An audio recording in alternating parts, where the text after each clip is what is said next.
We'll do that. Hi, everybody. It's Amanda with Vaxxed Canada. I am so happy to be sitting here today. I have been trying to get this lady in an interview for as long as I can remember now, and she is finally available. It's wonderful. She's a very, very busy lady. A lot of you will know her out of Australia. Quite the warrior out there. So welcome. I'm going to let you introduce yourself so that everybody in Canada can hear the story. Okay.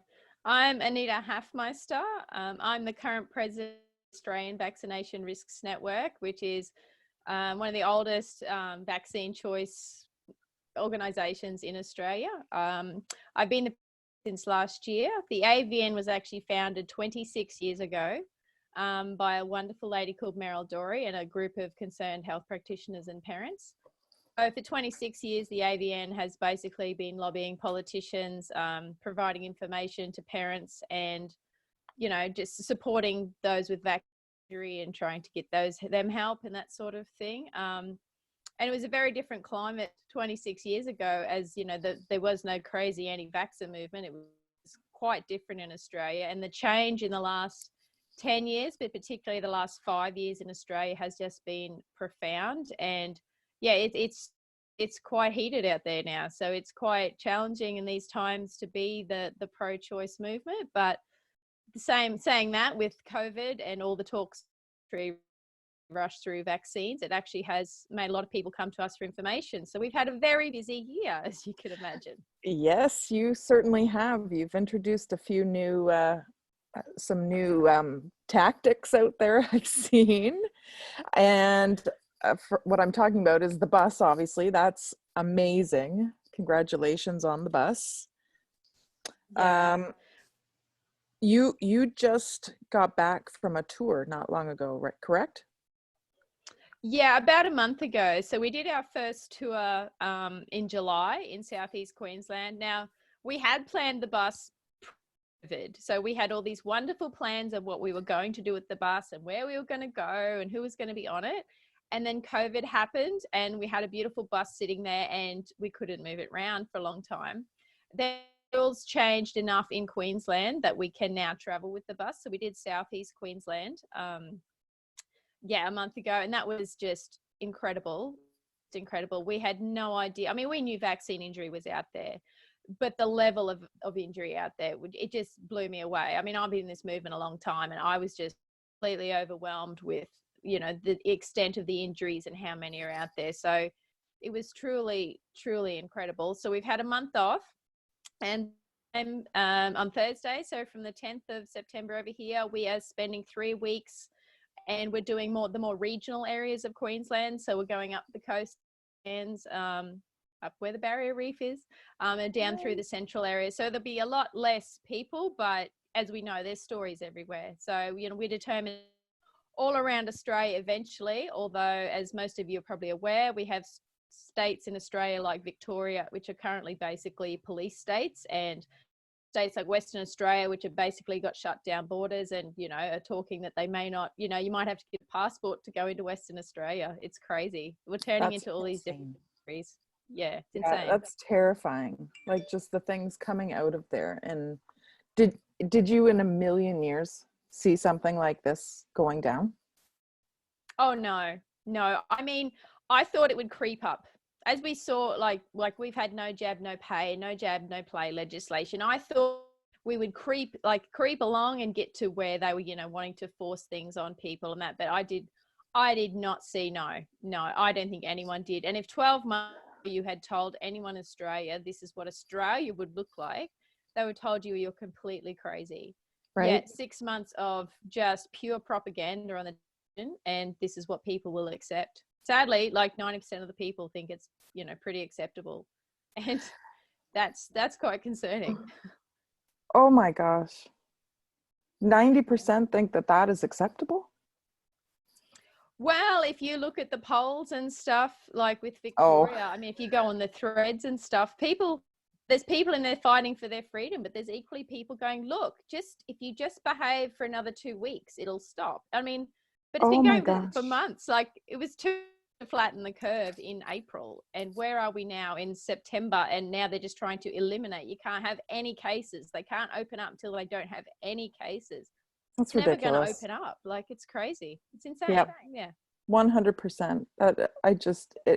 It floors me. Like, I don't even have the words, but everybody seems to be rising up, and I don't know, are there like have there been even more arrests for like incitement or? Not list this week. Before the protests, because Freedom Day was last Saturday, so before Right. Freedom Day, there were a few arrests. A lot of my friends got police visits from the police, phone calls from the police. I didn't. So, but a lot of people did. Yeah, I'm like, what kind of world? It boggles my mind that that's my life now, that my friends who are all just wonderful people and great citizens are now, fugitives, basically. It's crazy. Just, you post something on Facebook and, it's insane. So that's where we're at. But there were rallies. There was a huge one in Brisbane. So Queensland really came out. There was a huge rally in Brisbane. It was Amazing. Great. The Queensland police, kudos to them. They have been great through all of this. We've had a few rallies and the Queensland police have been great. There was rallies in Sydney and there were several, and the police there were not nice. And as you saw in Melbourne, it's a police state, so they're not allowed to protest at all, but people just took to the streets and just walked. And yeah, they were arresting grandmas sitting on park benches and sitting, meditating, and just horrendous. And the full force, I mean, if you've seen any photos, there was just lines of police and police on horse, just all in their full gear. It was like, so if you see some of the lives from the day, there's people going, is this Australia? Like, what am I looking at? Is this Right. really what this has come to? It's crazy. So I think that from what I've seen, every Saturday is Freedom Day for them until this ends.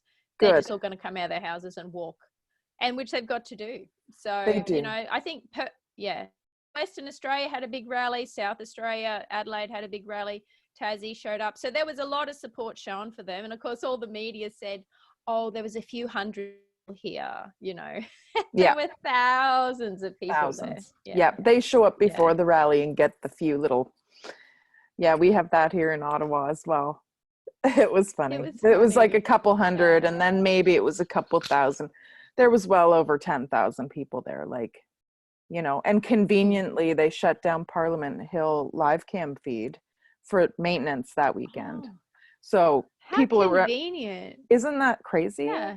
Like, insane. Like, whenever these rallies are on in Brisbane, all the railway work happens and there's no trains into the city and stuff. It's just all so coincidental. Yes. It's funny how it just times itself perfectly with all of this, right? It's so stunning. Insane. So there was a lot of rising up, which is good. So where I'm in Queensland, there's still some cases, but we're basically free to move within the state as much as we want. We can't go over the without quarantining. Like, if you come back, you've got to quarantine at your own cost in a crappy hotel, basically like a prisoner for 2 weeks. So, you'd have to be really keen to get order. But yeah, because we can travel in Queensland, we've got the bus. We're like, we have to get this done because we don't know what's going to happen and what lockdown's going to happen. So like, while we've got the going to go, because I'm actually quite sad because the original team we had in July, half of them are in New South Wales, so they can't come. So we're going to have a different team, which will be great. But it's a different team. Well, that's great. That's great. So who are you missing from the team then? Meryl Dory. Well, no, Meryl Dory, who is, the founder and, the matriarch of the AVN. She's very upset that she can't come. Yeah. And Kale, our secretary, and Tristan, our driver, who everyone loves, isn't actually the driver this time. We've got a new driver. So, but anyway, but we've got a little support crew following us. So I'm actually feeling a little intimidated because it's for me, but, we've just got to do it. So we're going to do it. You've got this. You've got this. Tell me what a day on the bus looks like for you guys. Oh, well, that first tour was insane. We said it was our L plates tour, like our learning tour, because we didn't know. And it was crazy. It was up at 5, getting the bus all organized because, you've got to charge all the tech stuff. You've got to charge the phones and the lights and everything. There's so much to charge. You've got to pack all that up. get that on the bus, try and remember to eat something, get to the place, hope that there's not police or something there waiting for you. That's why we weren't releasing where we were going too early in the day. We don't tell people that. We actually only had the police come and talk to us once. Other than that, alone. So that was good. Then we set up, then we do interviews all day basically, and then back to back to back, and then at like 6, 7 at night, go to the next place, which sometimes the latest night we got to our next place at like 11 o'clock at night. So we was absolutely excited. And then you've got to get everything off the bus, charge everything back up again, email all the people for the next day, and to answer all the messages of people wanting to know stuff. And then, try and get some sleep. And in all of that, try and remember to drink. And I think the worst thing we found, because next time we'll schedule it better so we've got more time, but we were so busy interviewing, I didn't actually get a lot of time to talk to all the people that came. I mean, we had volunteers out there talking to people, but me personally, I hardly saw anyone. It was just interviewing the whole time. So that's incredible. It's yeah. Wow, good for you guys. That's just, it's mind-blowing, right? Like, and you never know what you're getting into till you're in it. No, like one of those days we were in Redcliff in Queensland, and that's a lot of the other places. We'd had quite a few unrelated stories within the day, so it quite lightened it up. Like Polly says, it lightens it up when you get those lovely families in. At Redcliff, it was basically one whole day of horror stories, like truly horrific injuries. It really does. I don't know how Polly did it for 6 months straight. No. She said to us, do not do that. She said, you must have breaks. You cannot just go, because it really affects you. Like it really, really, it puts you in a dark I've got that spot. fire burning anyway. It does, Yeah. but it's also that injustice. That's what drives me. These people did vaccinate. They did what they were told. Now they're injured, and instead of the community rallying around and looking after them and saying, we're so thankful that, you gave your bird, they get treated like garbage, they truly get treated so terribly. And it was just so enraging for me that they've been through so much and yet they get treated like dirt. Who else in the community gets treated like that? If you're in a horrible accident or you have cancer or something like that, the community's there. They you're injured by a vaccine, you're just you're out the door, you're gone. We don't want anything to do with you. And that really broke my heart for these people. Yeah. And it doesn't help on top of that people are being made to think that they're crazy too for saying it out loud when they watched it with their own eyes. Yeah. It's absolutely disgusting.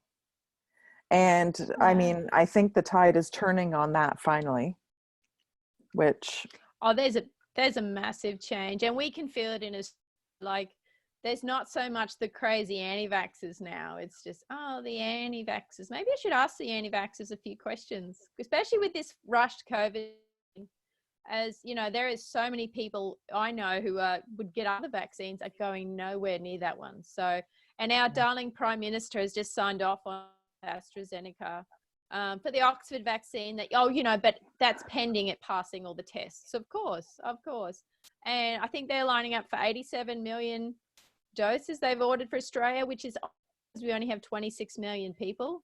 So you're going to get two as well, right? Because we have 80 million. Well, I'm like, they haven't done the trials yet. So how could you even know whether you'd need 2 doses or 3 doses? Like, how, it's all, but the trials are really well. So this isn't going to happen. I don't know. Watch this space. Yeah. That's incredible. Your Prime Minister sounds like quite a winner. Oh, he's a jerk. He was the social services minister who put through no jab, no pay and no jab, no play. And he was happy to do that. And isn't his wife married to the pharmaceutical rep? Am I thinking of the same one? No, that's not him. No, our ex-Prime Minister, Malcolm Turnbull, who was there when no play went through, his wife was up to her eyeballs in pharmaceutical shares. So, yeah. But this one, actually, I haven't looked into Scott Morrison's wife. I've never got past Scott Morrison, so who knows? Well, you never know. And I'm sure for anybody listening, there's a good one to dig. Let's find out what we can find out. We'll find out the corruption where Yeah. it lies, because there's always an ulterior motive for those people. Always. Yeah. Oh, Yeah. so when someone says Australia to me, and I think no jab, no pay, and I think, a lot of the troll attacks have come to my page out of Australia, which I find funny because we still have all kinds of trolls here. But they're just horrendous. Have you found that has decreased immensely with everything that's come along as well? I think so. Like we have the standard rabbit trolls, but they were probably worse when about no jab no play was coming in. But we've got someone who's saying that's because they were probably getting tons of farmer money at the time to do that, because they wanted that legislation through. So whether there's not so much farmer trolls at the moment, but it has, we still get some, but not they were just pack mentality. They were horrendous. They really were truly horrendous there for quite a while. Of course, now our community's got a lot stronger too. I think just the last few years, you can feel the backbone growing of, people that were sort of a bit scared to say anything and a bit scared to speak out are now here going, you know what, this feel, and I'm going to give you information. I really don't care what you call me. So I think that has helped as well, is just the resolve of people to not be so put off by the abuse. Yeah. Well, and the writing's on the wall now too, right? It's either do it or go down with the ship. So and when it comes to my kids, it's not going down with anybody else's ship but my own. Exactly. And that's I think there's so much vaccine injury now, just so much already, that even people who will tell you they're pro-vax are secretly in the back of going, you know what, I actually think there's something to this. A lot more people who you'd think don't agree with you, kind of in the back of their mind are thinking, yes, there's something to. So that's a little shift too, because let's face it, everywhere I go, once you see no vaccine injury, it's everywhere, whether people acknowledge it or not. You just see those kids where they're everywhere. So, other people are finally starting to notice that too. Yeah. And you're right. They really, really are starting to see it, which, we've been waiting for it for years. You see the sun coming through my window now. That's the sunrise. Is it really? That's awesome. Yeah, no, it's dreary and miserable here today. And thank you for getting up at whatever o'clock you did. It's a 6 a.m. interview for you, so I have to thank you. Is that usually your day? You're usually up by 6 much. And ready to go? Get up and run the dogs and, start the day. It starts and ends with my dog. So that's the best part of my life. That's awesome. That's awesome. So what made you, was it your idea to get the bus? What made you decide to do a vaxxed bus in Australia? When Polly came in 2017, she actually said, Australia's getting a vax bus. It'll have to get a vax bus. And we love the idea that, so as far as 2017, this has been our dream, but it just, it takes a lot of resources and a lot of, a lot to do a bus. A bus, as Del said, it's a heavy lift. It is a heavy lift, but we started this year and I basically said, we have to get a bus, because lobbying no longer works. We can't even get in the door now. They just won't. Quietly on the side, some of them will, but we cannot obviously get whereas once 20 years ago, Meryl could get interviewed, could go see politicians. It was a problem. The hatred wasn't there. Now we can't. If we write letters to the politicians, we just get those horrible form letters back. They don't address any of our questions. The media is atrocious, like atrocious. So we went, you know what? Oh, and they banned us advertising. Until last year, we could put billboards up. Now they changed the rule. You cannot put a billboard up if it's about something that affects like public health policy. So now we can't even put just our website name on a billboard. Not even just our website name. Yeah. Wow. Yeah. What is your website? Oh, it's avn.org.au. So yeah, go there. Head on over and subscribe. Yeah, get a free newsletter. We know what we're doing once a week. It's awesome. Yes. Follow Um, Australia, everybody. so Follow Australia. we thought we'd get this bus because it's a massive billboard driving all around the countryside. And so far, they can't stop us driving a very big bus around the countryside. That's what we're doing. Yeah, we're doing it because it's our last option. But after that first tour, it was truly incredible, and it's very empowering for people because people would tell their story on the bus. People who have been terrified for years to speak up, and they'd get off the bus, and you could see the relief. You could see they felt better because they'd shared it. Like people would cry and hug you and go, "I've waited 16 to tell my story." Like it was really cathartic for them. And I've seen since the tour, they've got stronger in speaking out. Like they're keen. You know what? I say something. I can speak out. So that has been the most beautiful part of it, is seeing how powerful they feel, and they feel unburdened. And when we're on the bus, the best side effect is that people will come to the bus and they all meet each other, and like they don't all know each other. You know, they've been living in the same community for years and didn't know they're there, and now they're all connecting. So that, I think that is probably the most powerful thing, is that we're going to have all these little communities speaking up together and supporting each other. That's amazing. That is so awesome. And the visual too, right? Like it gives people strength when they see just how many people have signed the bus, or they know they're not alone because there's all these signatures there. You know, it just gives them that little bit of bravery to tell their story, I guess we're looking Yeah. we're looking to try to get one for Canada. They were supposed to come down. We were doing the Health Freedom Revolution 2020 before all of this stuff went down, and the bus was coming and the whole 9 yards. Yay. And then COVID hit. Mm. So the borders got shut and that had to be put on hold, but we will still be doing an event like that once we are able to, because it's going to be massive. So that's exciting. And That's we're the looking awesome forward. thing. You guys opportunity have the Vaxxed bus with you, because it was kind of funny. Even Australians were like, I think they thought it was the actual Vaxxed bus. We tried to explain, no, you kind of rate the bus to Australia. It's actually our own bus. That's Funny. amazing. That's amazing. So what's Yeah. next for you guys? So we leave on the 10th. So we'll go 3 weeks in North Queensland, Central Queensland. And then the next part of that is New South Wales, because we can get our bus across from Queensland into New South Wales under restriction. Like we can get a driver to do that. So after we've done Queensland, it'll be a New South Wales tour, which will be huge, because like New South Wales is one of the most populated states.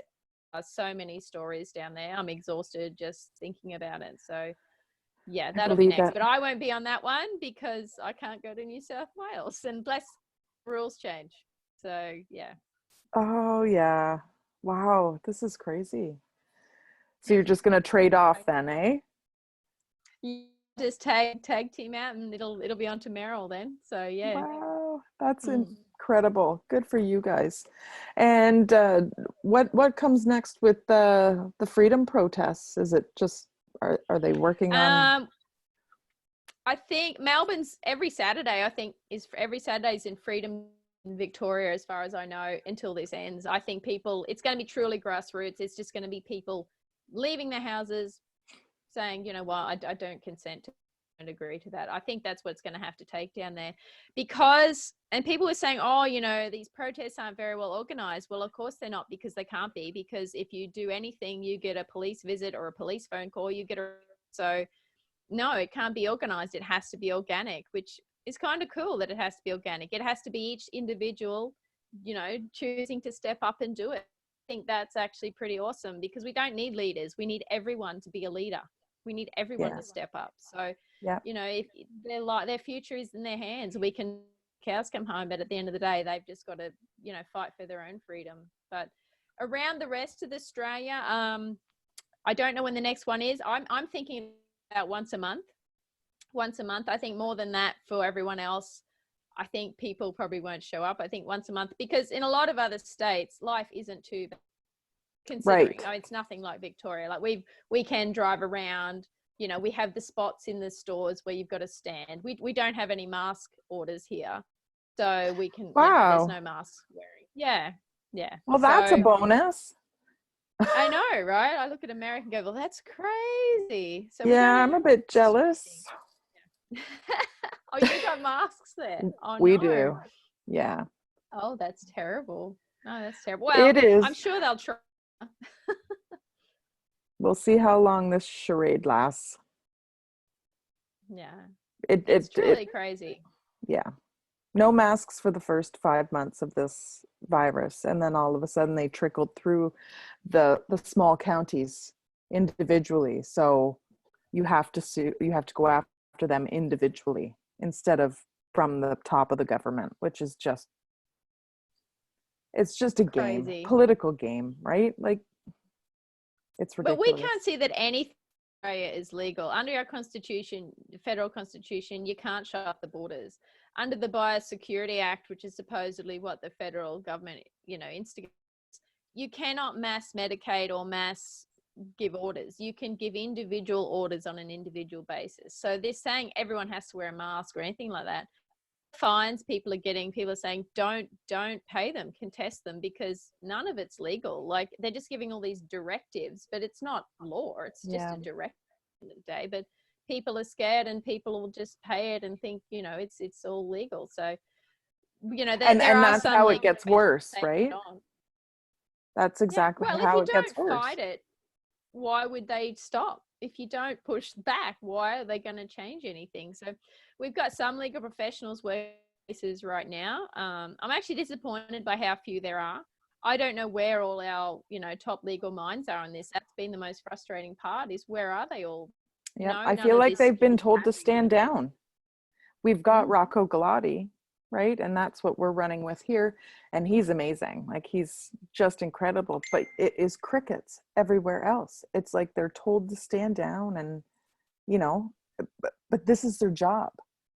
This is the biggest thing that They do. they could have done in history for their career, right? Yeah. Like, what is the problem? Stand up, And, grow a set, and get out there. And they've got to live here too. I don't even understand, with like the lawyers and all the police officers and stuff. Your kids live here too. This is your future too. This isn't in a bubble. Like, and people think, oh, it'll just go back to normal. The economic fallout from this in 6 months' time in Australia, when all the free money runs out from the government, is going to be horrendous. And that's what really annoys me with the people watching their TV every day and freaking out about the right now. They can't see 6 months' time what this is like. I mean, all this concern they're giving to the elderly right now. In 6 months' time, who's going to be funding all the hospitals, and what's going to be funding all the aged care? Who's going to be paid to look after them? Because the economic fallout is going to be so horrendous. It's going to be a luxury to worry about the things they're currently worrying about. It's awful. Yeah, 100%. It really is scary. And like you said, the people that live in the now, you want to shake. Like, look down. This is happening. This is coming. This is not reversing. You're not waiting for it to go back to normal. It's not going back to normal unless you get up. Right? Like, you have to do something. But we have been so complacent for so long that they think someone else is going to come in and save them. And that's not how it works anymore. I realized that when my kid was vaccine injured. Yeah. Too comfortable. Exactly. But what we had the benefit, and I shouldn't even say benefit, it's not benefit, but that wool got yanked from my eyeballs the minute my kid was injured by a vaccine, and nothing went back to normal. And then people say, well, you're just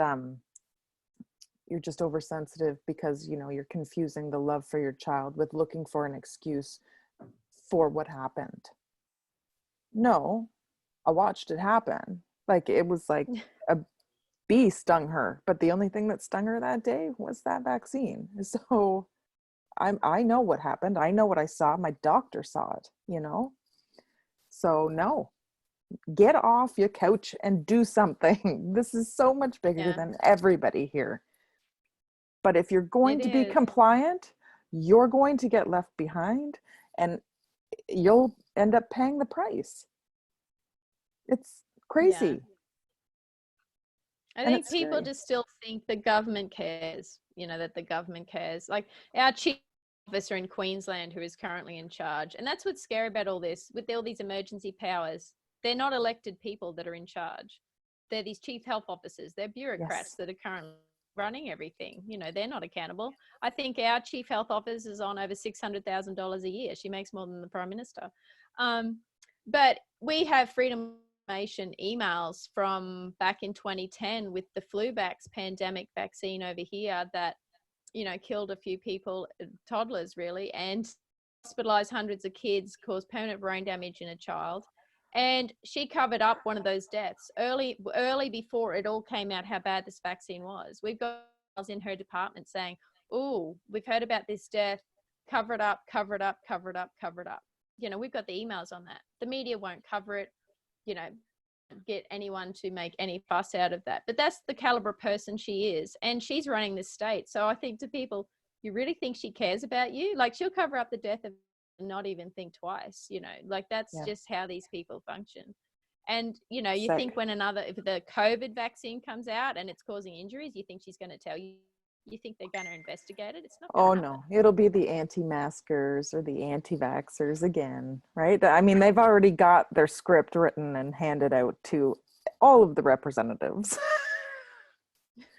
So we know what's coming. It's the same old tactics over and over and over. But I mean, we'll disregard the fact that Bill Gates told everybody that there will be at least 700,000 adverse reactions and deaths to this COVID vaccine alone. Yeah, he was so fine with that. He doesn't seem to think he's going to be one of them, does he? Well, that's because he's not taking it. Amanda, I'm sure he'll take it. Right. His children will go first, I'm sure. Yeah. It's crazy. It's so crazy. Well, I really appreciate you taking the time to sit down with me today. Is there anything you'd like to say to the people in Canada? Thank you for all your support. Like, the international attention on Australia has been really, really heartening. And yeah, if you want to sign up to our newsletter, see our website, see what we're about, go to avn.org.au. We are on Facebook. If you go to avn.org.au on Facebook, or the Australian Vaccination Risks Network, although it is nearly impossible to find our Facebook page now. Nearly impossible. Like, the shadow banning is crazy. So if you follow us on there, we will be sharing all the stories on the road. I think we'll be sending them onto the We Are Vaxxed page as well, so that people can. I don't think we'll have the number of stories on this tour, smaller towns, although who knows, I might be totally shocked and there's just so much damage out there. So either way, I know there's some very powerful stories on the way, and yeah, it's going to be intense, but that's incredible. We've got to do it. Good for you guys. You guys are amazing, and thank you for all you do, really and truly. We're one big happy family at the Vax team, and you know, I'm just so grateful to know you guys. And one day we will meet. We should have a big Vax team conference somewhere and go on a vacation once all of this is over. When they give us their island, they keep promising all the anti-vaxxers their island. When we get our island, maybe. Right? I can't wait. Right? Maybe they'll fund it for us too, if we scream loud enough. I'm like, give it already. You always promise us this thing. Just give it, you know? Yes. Yes. And you can keep your government officials. We'll make our own. Well, thank you so much, Aneeta. It was so great to talk to you. Good luck with the tour. Good luck with everything. You know, stay safe, and we wait and see what comes in the next week to week, right? Week to week. Yeah, that's how we live at the moment. Yeah. Unbelievable. Awesome. Thanks, Amanda. Thank you so much for sitting down with me. Have a great tour and a great day. We will. Thanks. Thanks.